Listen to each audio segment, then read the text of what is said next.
espero y se encuentren bien. Nosotros somos estudiantes del Instituto Rosario Castellanos en la licenciatura de Derecho y Criminología. En esta parte nos enfocaremos sobre la materia optativa de Psicología y Perfilación Criminal, que nos corresponde sobre la licenciada Rodríguez Arias Verónica Liliana. En un momento les explicaremos sobre el asesino en serie Gary Ridgway. Mi equipo, que está conformado por Y su servidora Pamela Reyes Beltrán. Hola, mi nombre es Ilse Adriana Andrade Cruz. Mi nombre es Cintia Romina Soto Ruiz. Hola, ¿qué tal? Yo soy su servidor, José Luis Martínez Ramírez. Yo soy su servidor, Alexis Alberto Hernández. Yo les hablaré sobre los datos generales de Gary Ridgway. Su nombre verdadero es Gary Leon Ridgway. Nació el 18 de febrero de 1994 en la ciudad de Salt Lake, en Utah, quien fue apodado como el hombre del río o el asesino de Grand River. Sus cargos criminales fueron secuestro, tortura, abuso sexual y asesinato de 49 mujeres, quien tiempo después confesó que fueron 71 víctimas mujeres a quienes mató. Fue condenado a cadena perpetua sin posibilidad de libertad condicional. Tuvo un hijo con su segunda esposa, quien a continuación se hará mención. Su madre se llamaba María Rita Steinman y su papá Thomas Newton Ridgway, quien tenía dos hermanos de nombre Gregory León y Edward Thomas. Si bien sabemos, algunos asesinos seriales tenían la manía de orinarse, y Ridgway era uno de ellos, quien a sus 13 años se orinaba por algunos problemas a causa de su mamá. Cuando Ridgway cometía esas conductas, su madre lo menospreciaba y lo avergonzaba en frente del público. En ese entonces Gary, para sentirse bien de niño, una vez llevó a un gato y lo estaba sofocando para que con eso él se saciara y que se sintiera bien a sí mismo. De hecho, se cuenta que una vez Gary quiso apuñalar a un niño en su juventud, en su niñez, el cual, cuando le preguntaron acerca de eso, él comentó y dijo que quería saber cómo se sentía asesinar. Gary, cuando culminó sus estudios de la secundaria, se alistó al ejército militar y se casó con una de sus compañeras de nombre Claudia Barrows, quien entonces, estando casado, él seguía frecuentando a prostitutas. Entonces Gary se había enfermado de gonorrea, pero él nunca dijo que él tuvo la culpa, sino que fue la prostituta la que tuvo la culpa. De igual manera, en su segundo matrimonio con Marcia Maslow Winslow, de igual manera que sucedió con el primer matrimonio, pero en este caso Marcia dijo que Gary todavía seguía frecuentando a prostitutas. De igual manera que en el primer matrimonio, esto culminó con celos y con peleas familiares en el divorcio total de esta pareja. Como bien vimos, podemos hablar del modelo de triple riesgo de Santiago Redondo, en donde hay riesgos y protecciones del tipo A, B y C.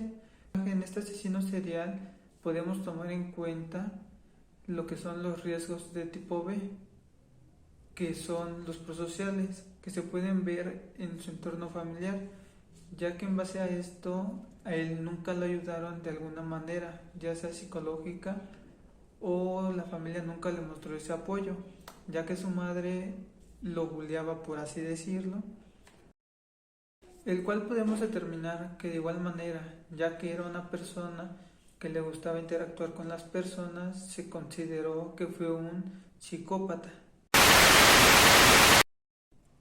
En este apartado le hablaré sobre la escena del crimen. Como ya sabemos, en línea general, el método que Gary utilizaba era contratar a una prostituta, subirla a su carro y al momento mostrarle una foto de su hijo para que pensara de igual manera que estaba con una persona buena y honesta. Entonces cuando Gary las subía a su carro, las llevaba a su casa, en donde él a veces las mataba ahorcándolas en su cuarto de su hijo, o de igual manera las mataba en su carro para después arrojarlas en un bosque o de igual manera arrojarlas al río de Grand River. Yo les voy a explicar un poco sobre el perfil geográfico de Ridgway. Bueno, durante la década de 1980 y 1990, asesinó a la mayoría de sus víctimas cerca de Seattle y Tacoma, Washington. Sus primeros asesinatos fueron en el año 1982 y 1984, donde recogía a sus víctimas, que eran unas servidoras sexuales en el Pacífico de Highway South, a las cuales las asesinaba en su casa residencial en Salt Lake, Utah, en su camioneta o una área aislada de ahí. Transportaba los cuerpos para ser arrojados alrededor del Río Verde, cerca del Aeropuerto Internacional de Seattle, Tacoma, dentro de South King. Asimismo, para que no fueran encontrados los cuerpos rápidamente, los transportaba a través de fronteras estatales hasta llegar a Oregón para asimismo confundir a la policía.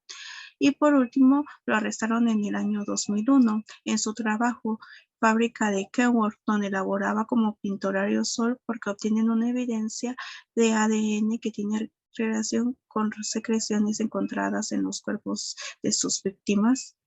Y eso sería todo de mi parte. Yo les voy a hablar acerca del modus operandi. Principalmente Gary se destacaba como un hombre que asesinaba a mujeres sexoservidoras de un rango de entre 15 a 35 años de edad.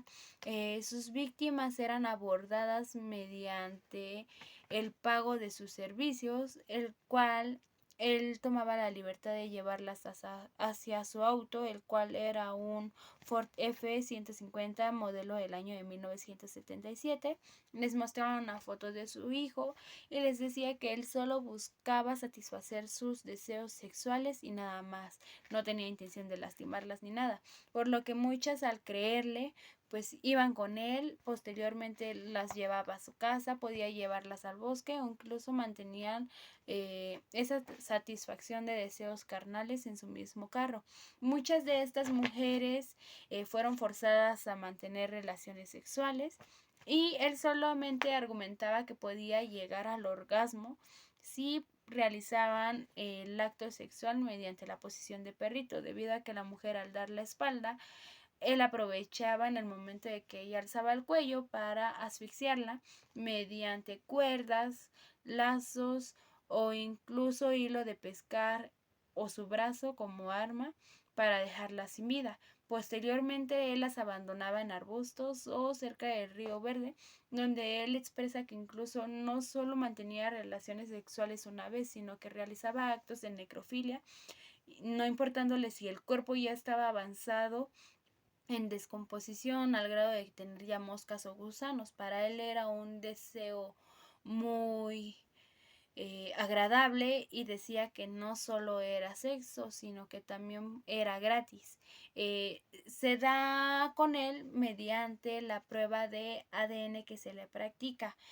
Anteriormente a este sujeto ya le habían realizado diversas pruebas de saliva, sangre, cabello, pero no había sido sujeto vinculado con estas víctimas, sino que es hasta que el oficial decide meter la prueba de ADN que se da con su similitud mediante el semen encontrado en las víctimas con el ADN que ya se había adquirido de muestras anteriores, y este hombre es finalmente detenido y llevado a juicio.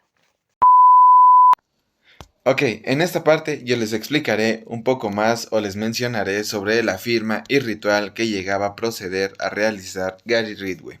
Como afirma, él llenaba las partes íntimas de sus víctimas con piedritas en forma de triángulo. Esto él lo hacía como una expresión sobre la parte íntima de su madre, ya que como lo sabemos o como hemos mencionado, él no tenía una buena relación con su madre.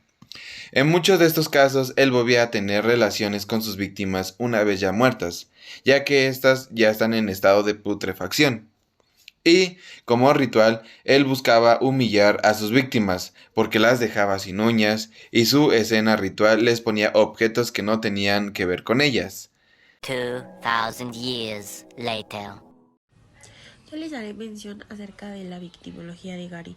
Principalmente pudimos percatarnos que todo esto se pudo desarrollar a partir de la adolescencia, porque con la relación que tenía con su papá cuando iban en los carros, en las carreteras y así, y veían a dichas servidoras sexuales, su papá se dirigía muy mal de ellas. Entonces ahí él, no sé si en su mente creía que acabando con ellas le haría un bien a su pueblo. Y hablando acerca de la detención que hubo, fue gracias a que pues por la ciencia encontraron el ADN, y en uno de los cuerpos empezaron a investigar, y ahí fue cuando encontraron el semen y se empezaron a hacer estudios y análisis, y ya fue cuando se hizo la detención, porque como bien ya se mencionó, ya lo habían detenido una vez, pero no habían esas pruebas suficientes. Entonces este caso hasta lo podemos seguir viendo en la actualidad, porque es algo que hacen frecuentemente, tanto aquí como en México como en otros lugares, simplemente que no se dan a conocer o no son como tan constantes, o sí lo son, pero pues son diferentes personas. El perfil de sus víctimas eran mujeres que eran servidoras sexuales, mejor llamados como prostitutas ahorita en la actualidad, que tenían alrededor de 18 a 35 años. Al principio, cuando la policía se empezó a ver de estos casos, no le tomaban tanta importancia, pues porque eran prostitutas. Pero al ver que era constante el encontrar cuerpos de mujeres, fue cuando empezaron a hacer la investigación como tal. Entonces, todo esto se desarrolla que él no tenía como un autocontrol. Él le daba igual a la mujer que fuera. Él la asesinaba porque él consideraba que hacía un bien el quitar a esas personas de su ciudad. Y pues bueno, eso fue todo de nuestra parte. Le agradezco la colaboración a mi equipo, a los integrantes que dieron su mejor esfuerzo, y a la profesora licenciada Verónica Liliana Rodríguez Arias, que nos permitió hacer este estudio más allá de nuestros conocimientos y aprender más de la materia. Gracias.